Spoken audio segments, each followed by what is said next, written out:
अगर आप स्टाइलिश जूते चप्पलों के शौकीन हैं तो यकीनन आपने मशहूर शू ब्रांड बाटा का नाम तो सुना ही होगा। बाटा की गिनती भारत के उन लोकप्रिय ब्रांड्स में की जाती है जिसके प्रोडक्ट्स को खरीदना लोग काफ़ी ज़्यादा पसंद करते हैं। बाटा के जूते और चप्पल आरामदायक तो होते ही हैं, साथ में इसके प्रोडक्ट्स की कीमत जेब के लिए कम खर्चीली भी साबित होती है। लेकिन क्या आप जानते हैं कि भारत में मशहूर बाटा कंपनी की शुरुआत बिजनेस बाजार में बिल्कुल भी नहीं चल पाया था।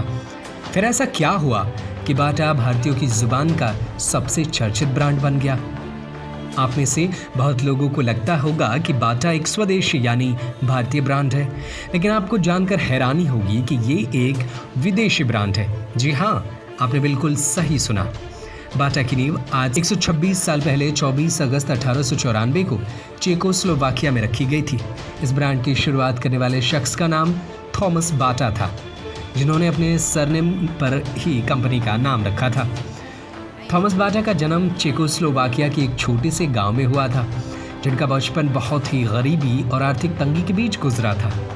थॉमस का परिवार पीढ़ी दर पीढ़ी जूते बनाने का काम करता था, जिससे उनकी 2 वक्त की रोजी रोटी का गुजारा हो जाता था। थॉमस बाटा को बचपन से ही छोटी छोटी चीज़ों के लिए संघर्ष करना पड़ा था, इसलिए जब उनकी जूते बनाकर पैसे कमाने की बारी हुई तो उन्होंने पारिवारिक व्यापार को नया रूप देने का फैसला किया।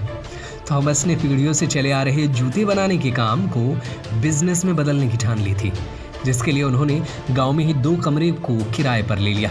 थॉमस ने सन 1894 में बाटा ब्रांड की नींव रखी और इस बिजनेस में अपनी बहन एना और भाई एंटोनिन को भी पार्टनर बना लिया।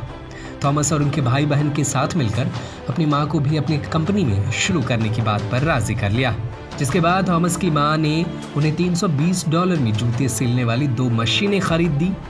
इसके बाद थॉमस ने कर्ज लेकर जूते तैयार कर कच्चा माल बनाया और धीरे धीरे ये कंपनी भारत में मशहूर हो गई।